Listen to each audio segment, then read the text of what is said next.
હાલ દક્ષિણ પૂર્વી પાકિસ્તાન ઉપર, રાજસ્થાન ઉપર અને ગુજરાતના અમુક ભાગ ઉપર જે લો પ્રેશર સિસ્ટમ છે એને લીધે 22 જુલાઈ સુધી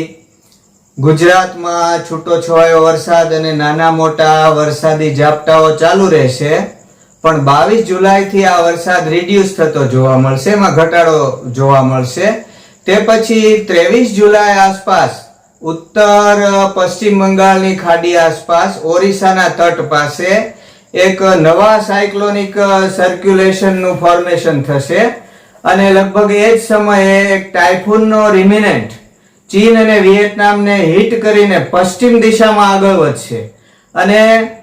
જે સિસ્ટમ બંગાળની ખાડી આસપાસ 23 જુલાઈ આજુબાજુ બનવાની છે ત્યાં આવશે અને લગભગ 25 જુલાઈએ એ સિસ્ટમ સાથે ચીન તરફથી આવેલો ટાઇફૂનનો આ રિમિનન્ટ મર્જ થશે,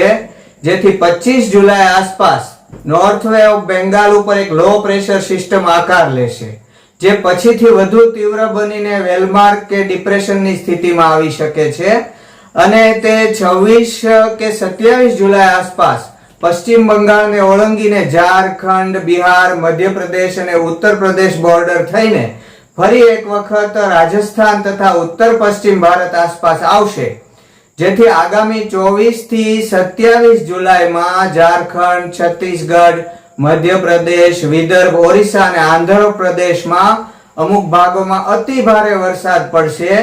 જ્યારે 27 જુલાઈ થી 30 જુલાઈ દરમિયાન રાજસ્થાન, પશ્ચિમી મધ્યપ્રદેશ અને મધ્ય ગુજરાતમાં અતિ ભારે વરસાદ થશે અને કચ્છ તથા ઉત્તર ગુજરાતમાં પણ ખૂબ સારો વરસાદ ખાબકશે.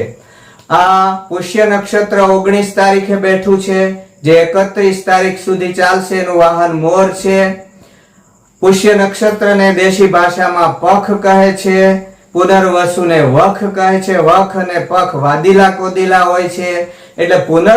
પુનર્વસુ નક્ષત્રમાં વરસાદ પડ્યો તો આ પુષ્ય નક્ષત્રમાં એટલે પખમાં પણ વરસાદ પડે જ. અને કહેવત છે કે પખને પૂંછડે પાણી હોય છે, એટલે 27 જુલાઈ થી 30 જુલાઈ દરમિયાન રાજસ્થાન, પશ્ચિમ મધ્યપ્રદેશ અને મધ્ય ગુજરાતમાં અતિ ભારે વરસાદ પડશે અને કચ્છ અને ઉત્તર ગુજરાતમાં પણ ખૂબ વરસાદ પડે એવી શક્યતા છે. ઉપરોક્ત સિસ્ટમ સાથે ટાઇફૂનનો જે રિમિનન્ટ્સ મર્જ થવાને લીધે